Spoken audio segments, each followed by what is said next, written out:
This is Josh White with JW Math Tutoring. Today's video is going to go over 11 problems from the math section of the June 2024 Digital SAT. So let's go ahead and get started.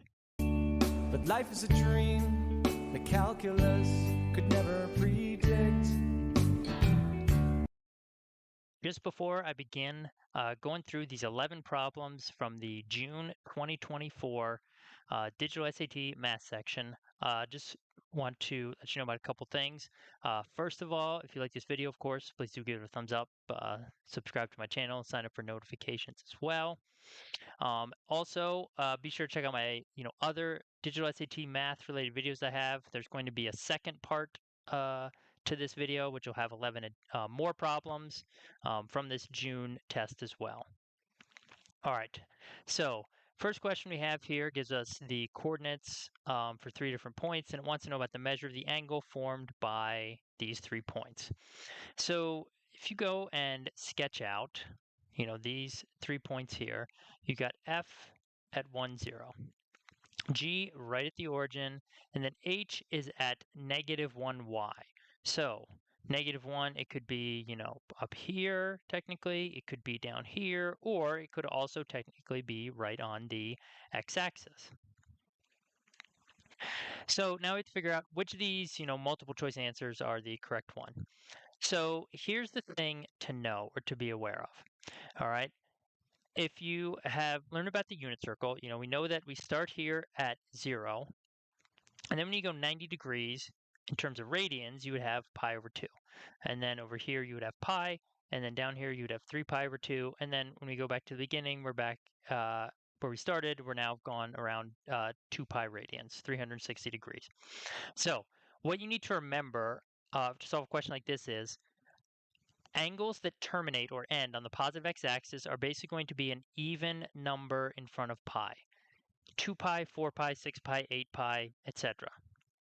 Whereas over here in the negative y-axis, you're going to have angles that are an odd number of pi. So for example, 1 pi like this, 3 pi, 5 pi, 7 pi, so on. And then the ones in between, so on the positive y-axis, it's going to basically be an even number plus 0.5 pi. So an even number plus 0.5 and then pi. So for example, think about it, you go all the way around once, you're at 2 pi. Then you go another half pi, you are at 2.5 pi. Or, it's technically, you normally would memorize it as 5 halves pi, but if you turn that into a decimal, it's just 2.5 pi. It's an even number plus 0.5. 2.5, 4.5, 6.5, 8.5, etc. And down here in the negative y-axis, it's going to be the same thing. It's going to be an odd number plus a 0.5 and then times pi. So, for example, this already has it. This is already 3 halves, which is 1.5. It's 1, the odd number, plus 0.5 pi. 3.5 pi, 5.5 pi, 7.5 pi, so on and so forth. Okay, so when you look at the answer choices, reduce them all down to that. So the first one is just basically 26 pi. That's an even number pi. That means it's going to be right here. Next, 27 pi. That's going to be here because it's an odd number in front of pi. 31 over 2, you divide that out, it's 15.5 pi. Odd number plus pi. That means it's going to terminate down here on the negative y-axis. So 31 over 2 pi is down here. Last one, 29 over 2, that's 14.5 pi. And if you can't, if you don't know that, just do it in Desmos, do it on your calculator. So that's an even number plus 0.5. So that means 29 over 2 pi terminates up here on the positive y-axis. So if you notice, there's only one possibility to have one of these answers be correct, okay? The third point over here, basically the H point, it's impossible to terminate on the positive y-axis because it has an x-coordinate of -1. And it's the same thing, it's impossible to terminate on the negative y-axis because, again, it has an x-coordinate of -1. So this one's out, get rid of them. And also, it can't terminate on the positive x-axis because it would have to be again, it's got the thing over here of -1. So this one's out as well. So by process of elimination, it's going to be letter B. And specifically, the way this works out is that this y value is just 0. So in other words, point H is right here. The other 2 points, those scenarios do not work. And so this angle is basically going here to here. Now it's going around a lot more times. It's basically going around like, 13 times and then another half time to get 27 pi. But the point is, this angle is going to look right like this. Correct answer is going to be letter B. All right, let's move on to the next question. So here we have this equation, quadratic function, or equation, excuse me, and it's got some variables in it, r, s, and x, and they want to know what's the largest ratio of r over s for there to be at least one real solution. Anytime you see this stuff about, one real solution, no real solutions, that's usually a clue or hint that it's going to involve the discriminant. So if you go ahead and take that, b squared minus 4ac, we're going to go ahead and calculate it. So here the b is the 60s, and the a is the 6r, and the c is also 6r. And for there to be at least one real solution, that means we want it greater than or equal to 0. So, I mean, you could technically set it equal to 0. It doesn't really, matter. It's just in the end, technically it's greater than or equal to. Okay, so we get 3600 s squared, and then we multiply this out, we're going to get minus 144 r squared. I'm just going to set equal to 0 for the purposes of solving this. We want the ratio of r to s, so all we're going to do is basically get this equation so that we can get r over s at some point. So I'm going to divide by 144 on both sides, and I'm also going to divide by s squared. So that gives me on the left side a number, which conveniently works out to 25. On the right side, I have r squared over s squared. And now when I square root that, I get r over s is 5. So that means the largest possible ratio of these values is going to be 5. And that's what you would put down as your answer. So, I can show you another way to solve this in Desmos. So if we go to Desmos and we're going to type in function, we're going to add some sliders. Okay. Now, I'm going to fix s at 1, so I'm not going to change that. And then I'm going to move r just to see like how, because I want r over s, so I want the largest r possible now. So I'm going to see how high can I move it such that there is still at least one real solution. So that means there is at least one x-intercept, okay? So keep sliding. Oh, so notice here it jumps up to 5, and there is exactly one x-intercept, i.e. one real solution, because it highlights the point here. If it was technically above, this point would not be on the axis, meaning it would not have a y-coordinate of 0. If it was below, there technically would be 2 other points highlighted. This would be the vertex, but there would also be 2 x-intercepts highlighted on either side. So this is the correct answer, and again, you can actually figure this out in Desmos, but there could be a problem that they structure such that the answer isn't a nice integer like 5. It's something with a decimal, and it takes a lot more work to figure it out. But for this specific problem, it's actually very easy to solve in Desmos. All right, let's look at the next problem below it here, number 3. So here you have technically a rational equation, and again, the question says about, that there's one real solution here. What is the value of c is basically what we're going to do. So first thing I would do is I would clear all the fractions by multiplying by 56cx on both sides, common denominator. After you do that, on the left side, you're just going to be left with 56, and then 56x for this one, because the c's cancel out, and on the right, you just have cx squared. So now we go ahead, we get everything equal to 0, cx squared plus 56x. I'm going to bring the other 56 over. And again, we're looking for the discriminant. In other words, we're looking for 56 squared minus 4. By the way, that should not be c squared here. That should just be c. Times the a value, which is technically c, times the c value, which is negative 56.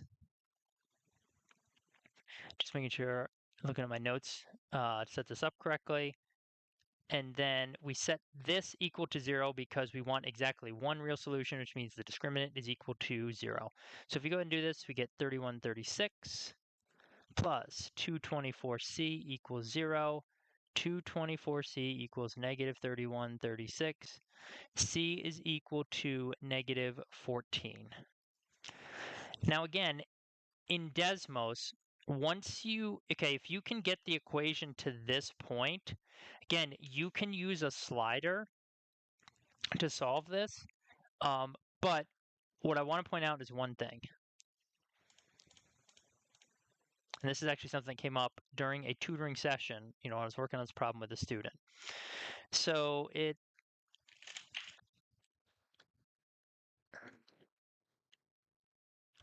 So we've got the equation typed in. I add a slider, right? I'm looking for one real solution. So the default here just has c as positive 1. Okay. So naturally, you'd probably think, okay, what if I increase c? Well, what's happening to the vertex? Notice, okay, it's sliding up, and you think, okay, well, I just have to go a little further, and eventually it'll reach the x-axis, and it will give me one real solution. So you keep going, you keep going, you keep going. It's still moving up, but at a slow pace. Okay, it's taking forever now. And you can keep trying this.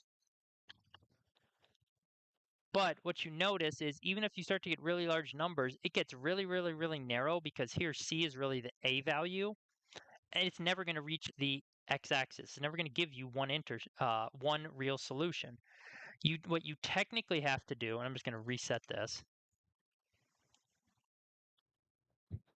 is you have to make it negative so it flips the direction, and then eventually it will come down and it will touch the x-axis, giving you your one real solution. And you can see at negative 14, that is exactly what happens. There's our vertex 2, 0, our one real solution. So first of all, you have to recognize that. Second of all, if this is a student Bruce response, a grid-in, it makes it a lot more difficult than if it was multiple choice. Because if it was multiple choice, you could obviously take the answers for C and just plug them in and get it directly by doing that. But I'm assuming that this is a grid-in and you need to fill in the answer. All right, this part of the video was actually recorded after I did the initial recording of going through all these problems because I discovered that there is a way you can solve several of them, including this one, number 3, entirely in Desmos. So I might have mentioned in the first method that the only way I could see using Desmos was, once you multiply on both sides to get the basically turn it into a quadratic function, then you could, go ahead and you could solve Desmos for that c value. But there's actually another way that you can do it. So here is how you can solve this problem entirely in Desmos. It is so ridiculously simple. So what I'm going to do is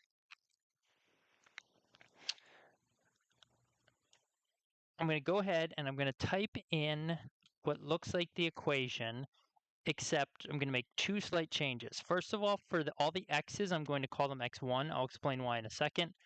And for the equal sign, I'm going to use a tilde. Those two changes are needed.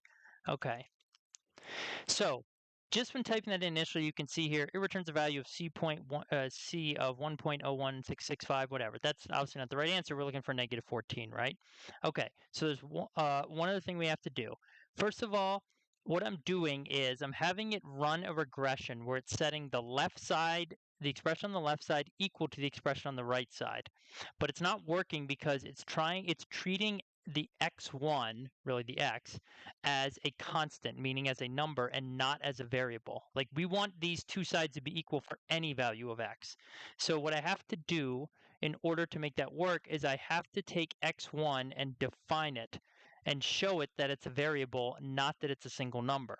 So the way I'm going to do that is I'm just going to make a list. So I will just type x sum 1 equals, and then inside brackets, I'm just going to type a couple random, 1, 2. Notice as soon as I type two numbers, the value of C changes.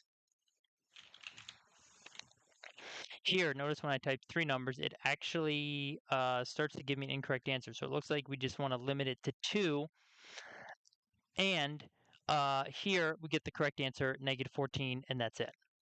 And the problem's done. So again, the reason you have to list it as x1 and then is because you need to define x1 as a list of more than one element. What that tells the regression is treat x1 as a variable. Do not treat it as just a constant which you are trying to find a fixed value for. And this is also going to come up on one of the later problems that I'm going to, basically this number 7, I'm going to shoot a separate video for as well. So this is how you could solve problem 3 entirely in Desmos in about, I don't know, 20 seconds, maybe 30 seconds, and get the same answer of negative 14. All right, let's look at another question here, number 4 at the top. So in this question, they basically tell you that you plug in some number for a subtracted by 7. So, or sorry, you take some number and you subtract 7 from it. You plug that into this function and you get 1 as your output. Okay? And then they want to know what is the value of a that this occurs for. So if you want to do this by hand, I mean, basically what you do is you just replace this with 1. And then you could go ahead and solve it and get x plus 13 equals 5x squared plus 9x minus 52. Now you have a quadratic. Okay, it just becomes 5x squared. Let's see here, plus 8x minus 65. Now this does not factor, so this you're going to have to solve either by quadratic formula or you're going to have to solve just by graphing it in Desmos. So I'm just going to go ahead and basically show you what the two answers are. You get 2.893 or negative 4.493. But remember, this is the whole value of what's being plugged in. In other words, these numbers are equal to a minus 7. So technically for a, you would add 7 to each of these. So when you do that, you get 9.893 or you get 2.07. So those are your two possible correct answers. Now, in terms of Desmos work, so again, we could just type in the, let's see here. We could type in the equation and it should give us the solutions.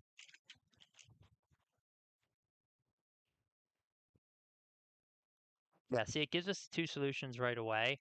The problem is because of the format that it's in, it won't let me click on here directly, like to determine what the exact decimal value is. So all I'm going to do is graph a horizontal line.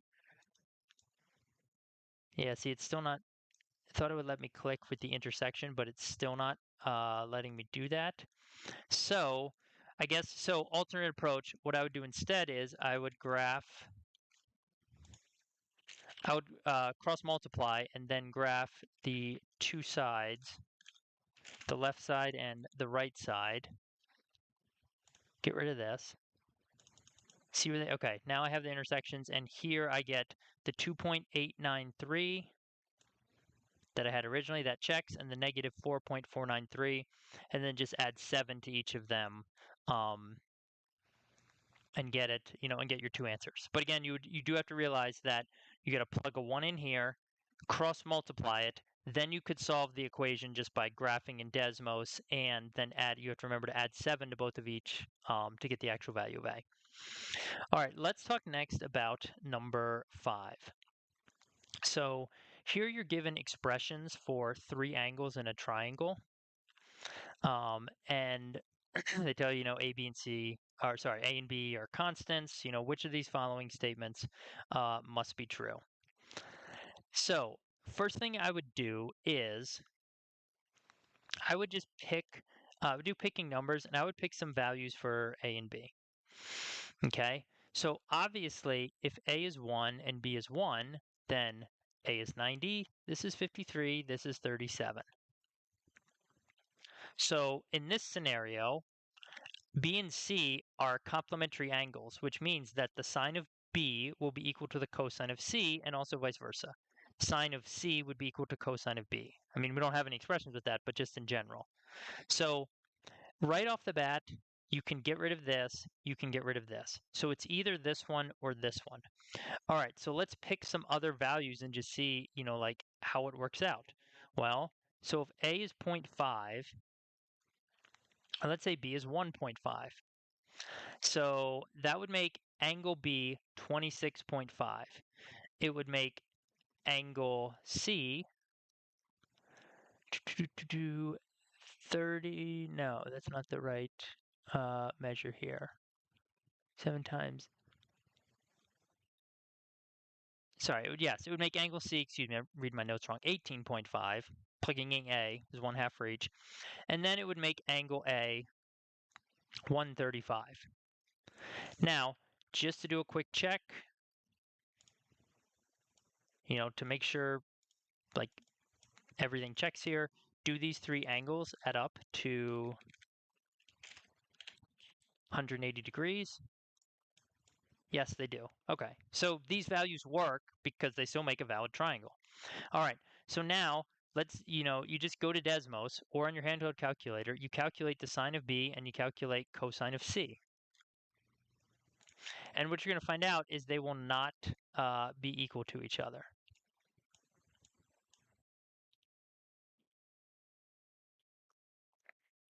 So cosine 18.5, sine of 26.5. Let me just make sure that I am in degrees. I don't think no, it's in radians, but it doesn't matter. So right here you can see they're clearly not equal to each other. So therefore the answer is going to be D. The sine of B1 is 0.446 and cosine C1 is 0.948. So therefore, this is not necessarily true. It's going to be letter D here for the correct answer.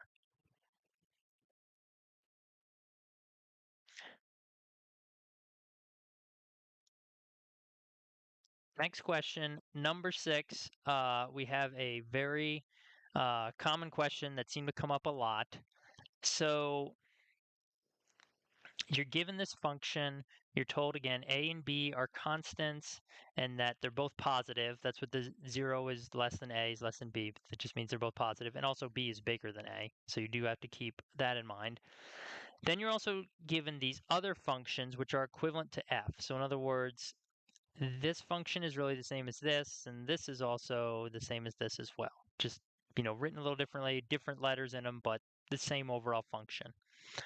So, basically it says, which of these has the y-coordinate of the y-intercept as a constant or coefficient in it? So the easiest way I thought to approach this was, let's pick some values for A and for B. Okay? So I let A just equal 1.6. I let B equal 2. Then I went to Desmos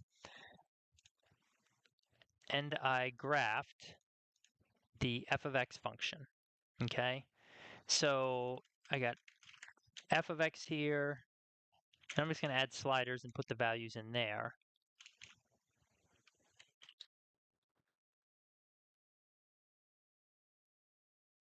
B, delete that. Okay, add the sliders. 1.6. And I let b equal 2. Okay. So here's my graph. Here's my f of x. What is my y-intercept? It is 31.84. Okay. So my y-intercept value is, again, 31.84. So now you go down to these two functions here. Okay.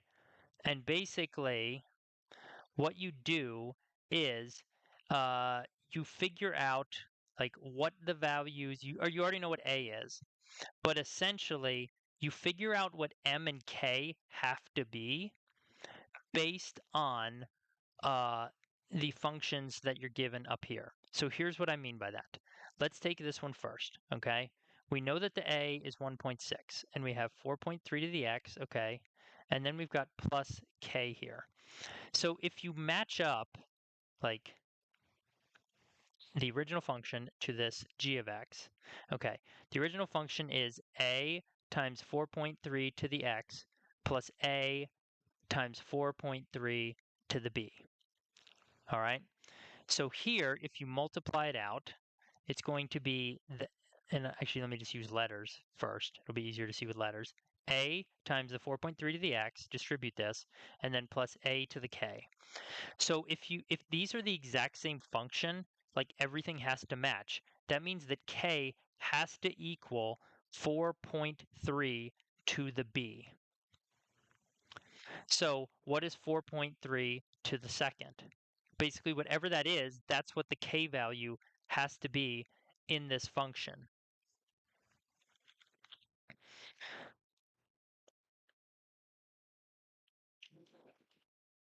So it's 18.49. So this is 18.49. And now specifically, when you multiply this by a,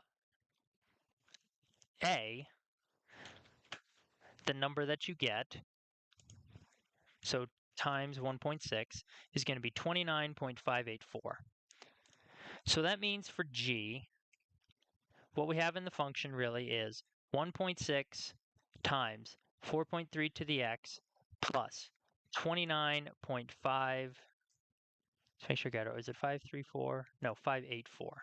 29.584. So this is the g of x function right here.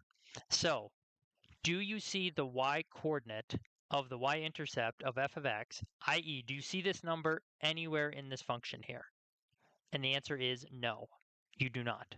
Okay, so one is out and both is out. Now we go through the same process, with h of x. So h of x, we've got the a value times 4.3 to the x, and then plus m. So here, notice that the m value, okay, like if you're matching everything up now, m is going to be equal to not just the 4.3 to the b, but the whole thing. So m is equal to the 4.3 to the b times a. Okay? So what that means is the actual number for m is really just the same exact value right here.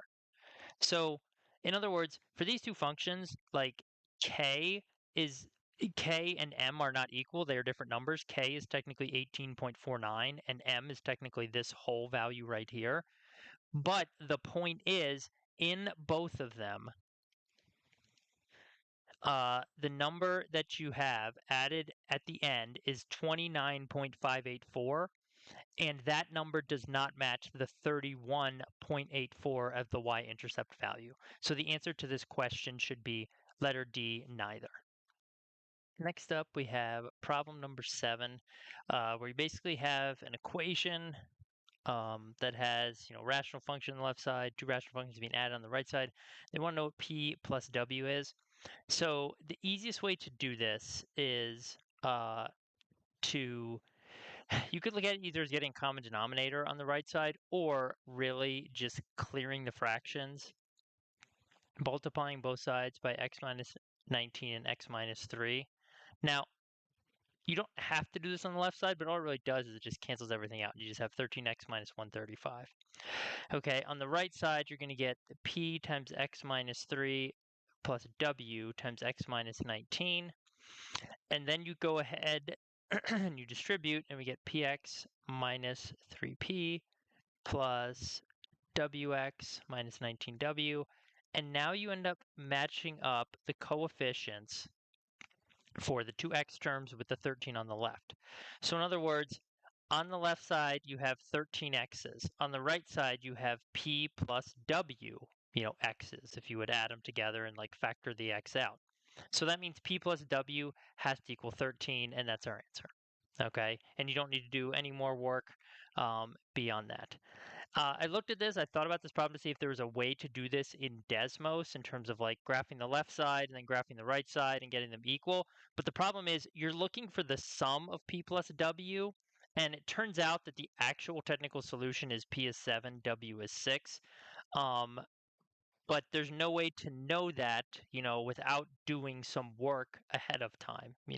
So I couldn't find any way to get this right away in Desmo, so I don't think it's solvable using that, at least without doing as much work, as I did here. This part of the video was recorded after I did the initial run through of these 11 problems.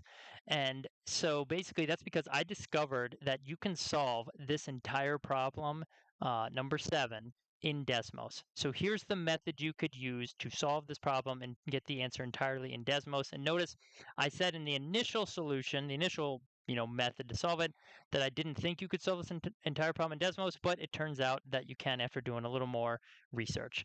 All right, so all we have to do is bring up Desmos,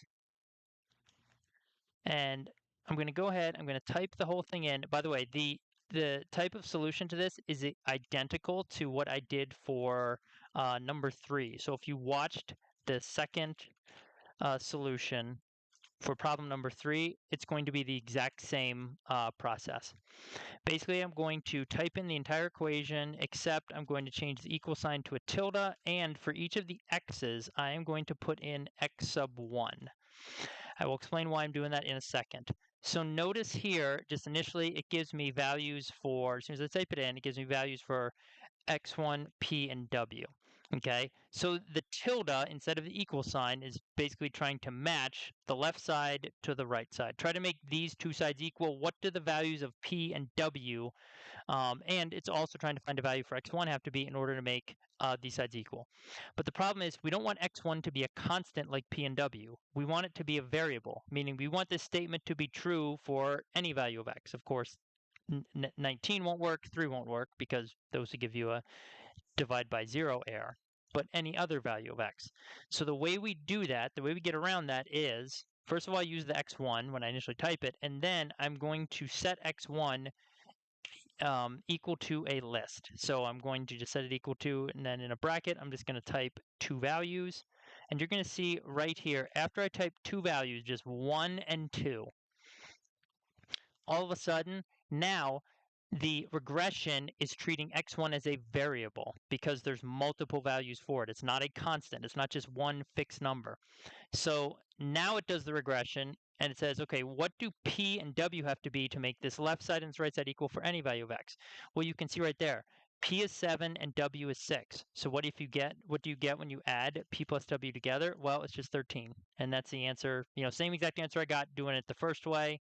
So just keep in mind, this is how you can solve a problem like this in Desmos entirely without basically doing any work. It's basically like a regression that you're running on matching kind of like equivalent expressions. You're basically matching the left side and the right side of an equation essentially as equivalent expressions.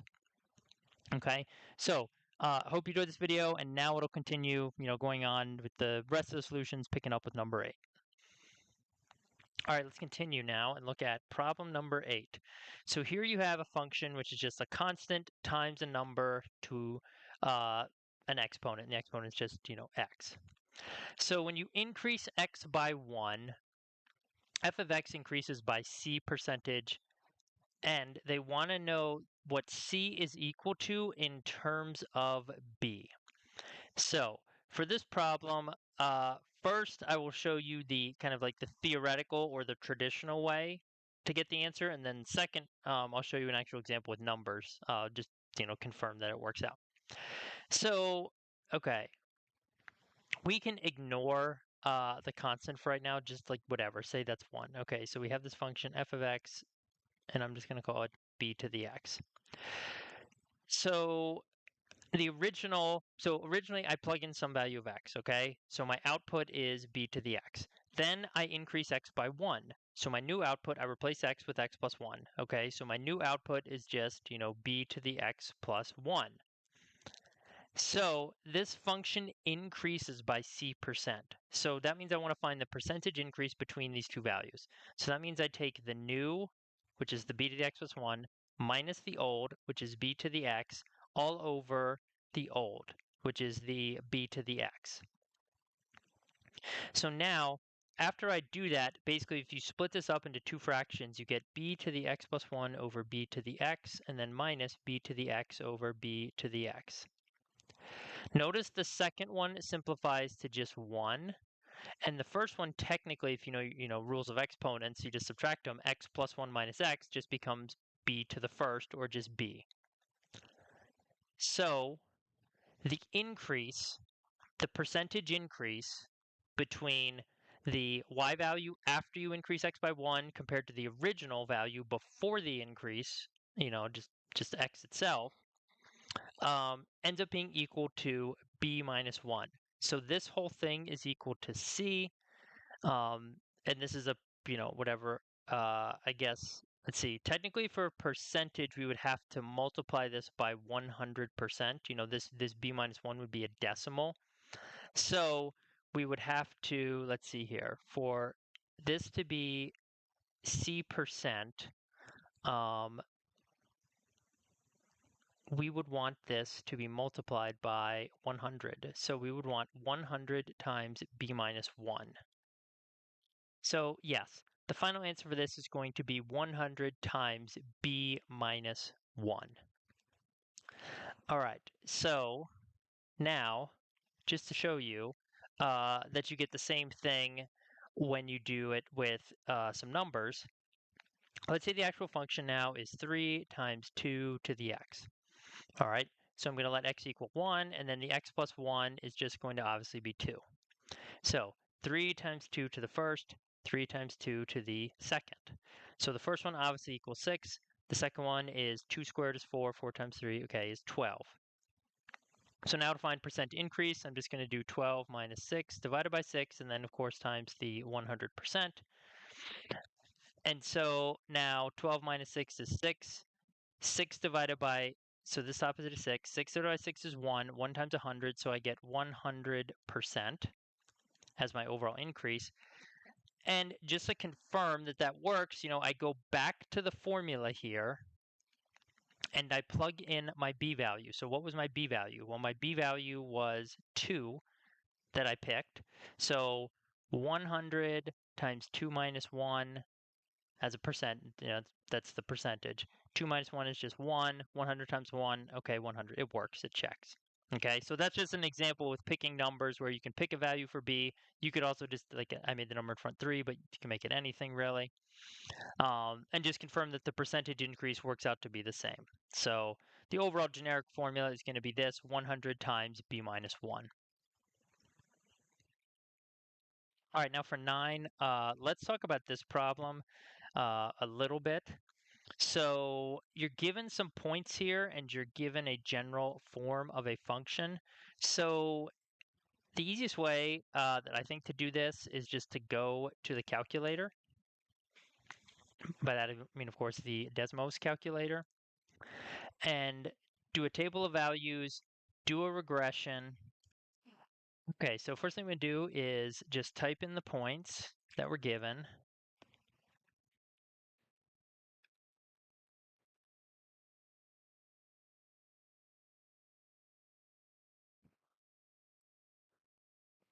Now for this, I'm going to use a slider. So you can see too many variables, try to find R. Okay, whatever. I'm going to use D instead of R. That's fine. I'll define it here. Negative, we'll start at just whatever, negative 15. And now I will do my regression statement.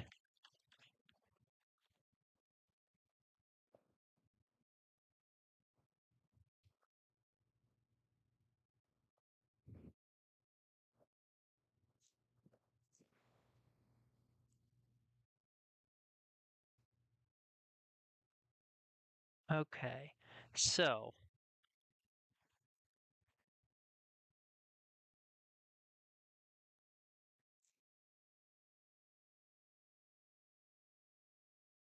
oh, problem, sorry, I can't use D. D's already defined a variable in the equation, whatever. I'll use S here.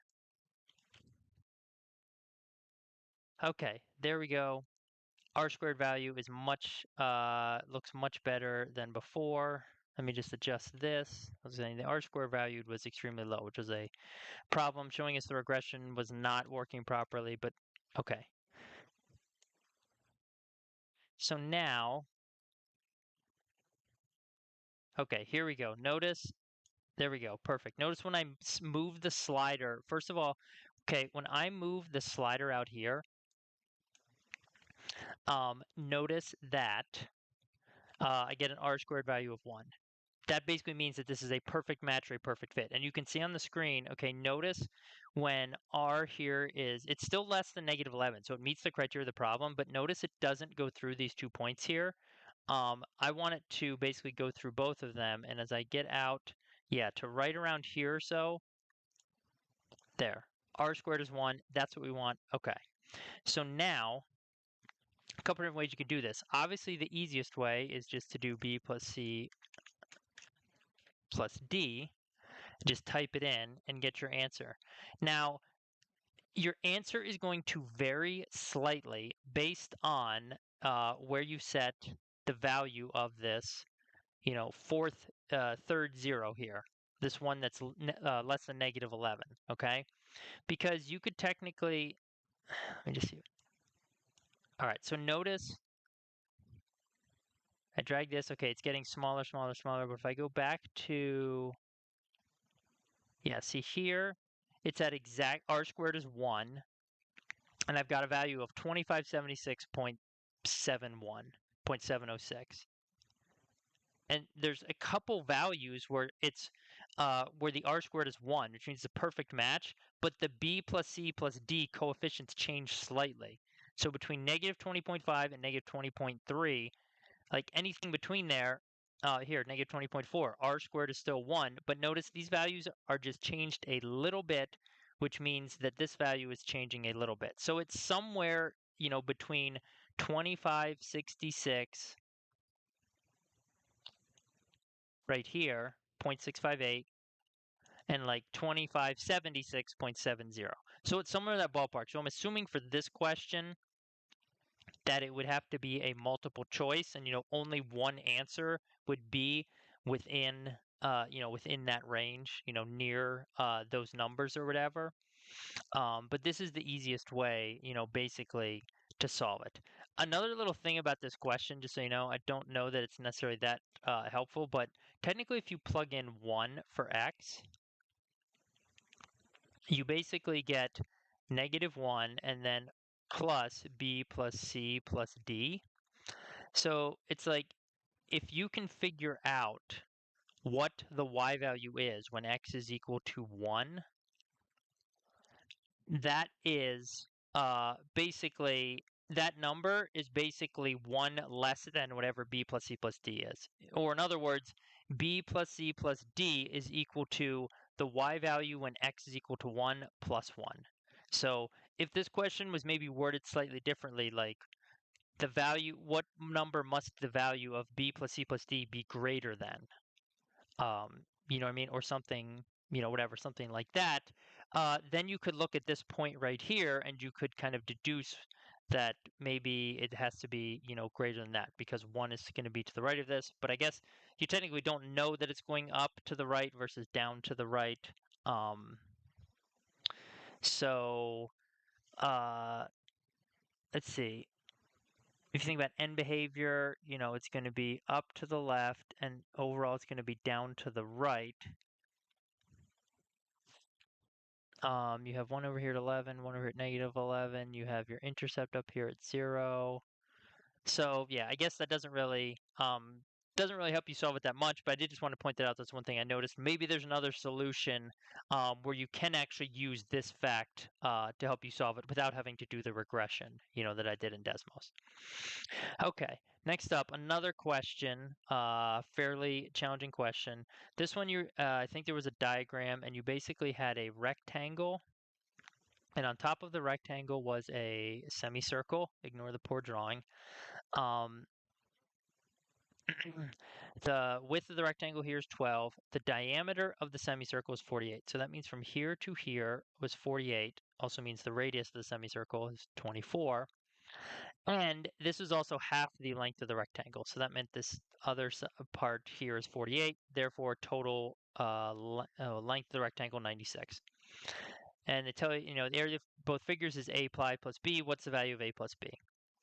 So really all you're doing here is you're going through figuring out the area of the rectangle, which is just 12 times 96.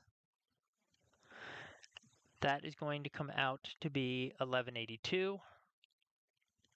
And then the area of the semicircle, which is basically just, it's pi r squared, but then you have to divide it by 2 because it's half a circle. So that's just going to be pi times 24 squared, and then dividing that in 2. So that is 576 pi cut in half. That comes out to 258 pi. So this is your A value, this is your B value, and then you go ahead and add them. 258 plus 1182. That should come out to a total of 1440. That's going to be your correct answer. Note that some people also reported this problem had a minus sign here between them. So if that was the case, you would technically do 258 minus 1182, and whatever number that worked out to, maybe negative 900 something, negative 924, I think. That would be your correct answer if it had minus there instead of plus. All right, one more question on this first set of problems from the June 2024 digital SAT. So in this question, we have a rectangular region. Okay, there are 40 little squares in here. The area of each small square is R. They also tell us the length of this is 1.6 times its width, and the width is x root r. Okay, so here's the width, x root capital R. Here is the length, which would be 1.6 times that. Okay, they also tell us that each little individual square just has an area of R. Each of these little individual, I'm not going to bother drawing all 40, obviously, but so all we have to do is take the fact that inside this large region, you have 40 small squares. The area of each square is R. So the total area for the region is just 40R. And then we can set that just equal to the length of the rectangle times its width. 1.6 x root R, that's the length, times the width, x root R. So we get 40R on one side. On this side, you get 1.6 x squared, and the root r's just, simplify to just r. Notice here the r's drop out. You can just divide both sides by r and it cancels out. So you get 40 equals 1.6 x squared. Divide by 1.6. X squared equals 25. Therefore, the value of x is going to be, not 25 of course, it is going to be 5. So correct answer to this one should be just 5.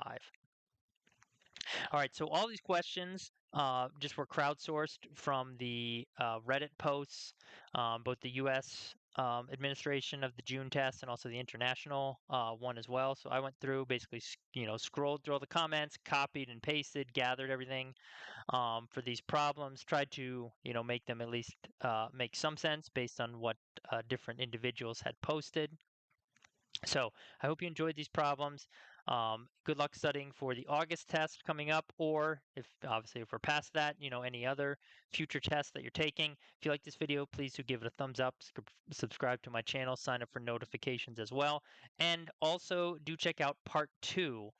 Basically 11 more questions from, again, the June 2024 digital SAT math section.